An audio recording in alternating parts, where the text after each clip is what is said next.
지난 5월 29일에 일어난 연기는 단순한 현상을 넘어 재회를 예고하는 상징적인 사건이었습니다. 그 연기를 목도하며 환속이 가리키는 손가락의 끝이 어제였던 음력 12월 26일을 향하고 있음을 직감하였고, 어느덧 9개월이라는 시간이 흐른 지금에 이르러서는 눈을 뜰 때마다 시간이 피처럼 빠르게 흐른다는 생각을 지울 수 없습니다.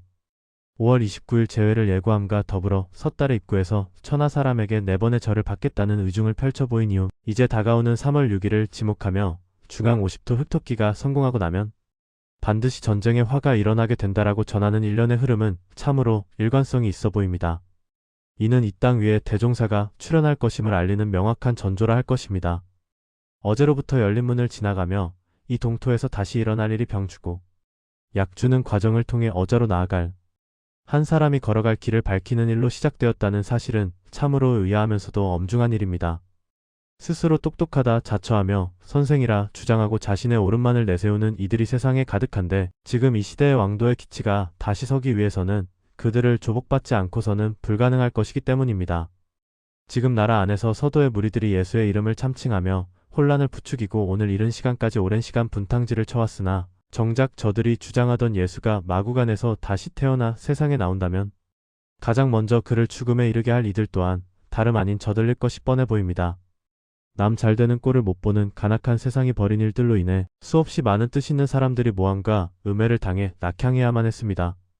이것이 비단 이 땅의 일뿐만 아니라 동서양의 역사를 관통하며 반복되어 온 일임을 생각해보면 물자와 삶의 환경이 척박하여 편치 않았을지언정 순박한 심성을 가졌던 사람들이 살던 시대에도 그러한 화를 피할 수 없었는데, 하물며 억세고 거친 자들이 가득한 지금 이 시대에 과연 말로써 도를 전하고 자비로써 세상을 품는 일이 조금이라도 통하겠는가 하는 의구심이 듭니다. 그러기에 성인의 행차에 전쟁이 없을 수 없다고 이 세상을 넘어선 한자리는 그 당위성을 알리고 있습니다.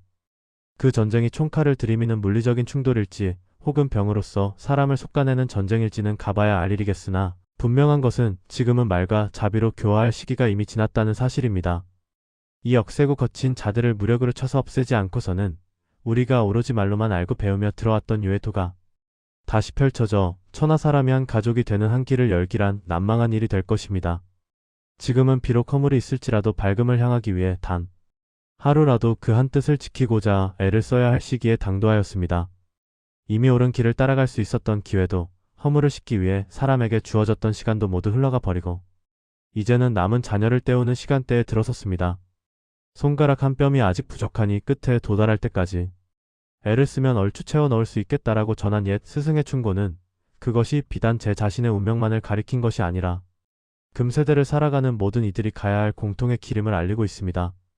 태양력과 태음력이 맞물린 음력 12월 26일은 서력의 셈법으로 2월 13일에 해당하니 그가 왜 자신을 열석자라고 이야기하였는지 이제야 알 것 같습니다.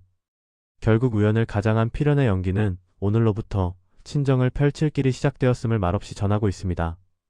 이 세월의 끝에서 우리들은 과연 대도가 유구하게 행하여졌던 과거, 장안성의 문이 다시 열리는 그 위대한 한때에 동참할 수 있을 것인지 깊이 자문하게 됩니다.